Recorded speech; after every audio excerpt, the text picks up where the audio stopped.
Hello and welcome to the final of my countdown to the Alone premiere videos. It is today. Today is the premiere of Alone Season 6 in an hour from now on the East Coast.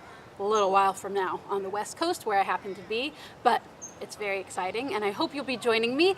And as the final piece de resistance of my countdown video series, I wanted to show you two of the items that were so key for me in terms of warmth in my time out. So one is this lovely cable knit alpaca wool blend sweater that's all yarn that I hand spun, blending the two fibers together, alpaca for warmth, wool for durability, and the cable knit because it makes it so much thicker and so much warmer. So this, you will be seeing some of this sweater. It's already shown up in a couple little previews in the trailers, but yeah, this was very key. And special little detail that I did on the hood here. This is a cable called the Knot of St. Bridget, and I closed it together at the top with a heart.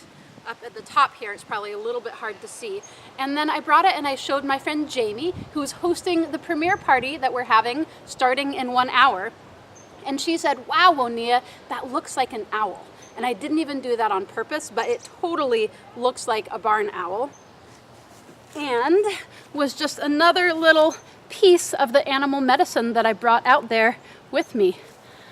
So this sweater, so good.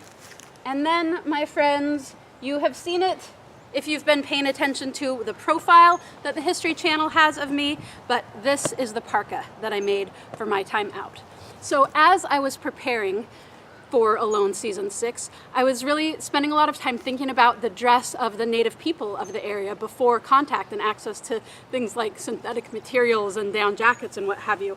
And of course up there, fur was super key. And the ideal thing would be a 2-layer system using caribou fur, but I didn't have access to caribou, and I didn't have enough furs to do 2-layer with fur on the outside and the inside. I'm going to go into a lot more detail about winter wear and this parka in particular and the clothing of the peoples of the far north, but for today's preview video, I'm just going to show you what I did with the time and the materials that I have to make as close as I could come to the equivalent of a parka that people in the north would use. I made mine button up rather than pull over because I can have shoulder issues and they get especially bad in cold climates, so I knew that shimming into a parka with my arms overhead probably wasn't going to work great for me. So this has buckskin on the outside, so not waterproof but windproof, porous and breathable, and then the inside is all kinds of furs, all except one of these furs that I tanned myself: rabbit fur, fox fur, brushy-tailed Australian possum that I picked up roadkill on a trip in New Zealand, bobcats. So I posted a video yesterday about very special bobcat encounter.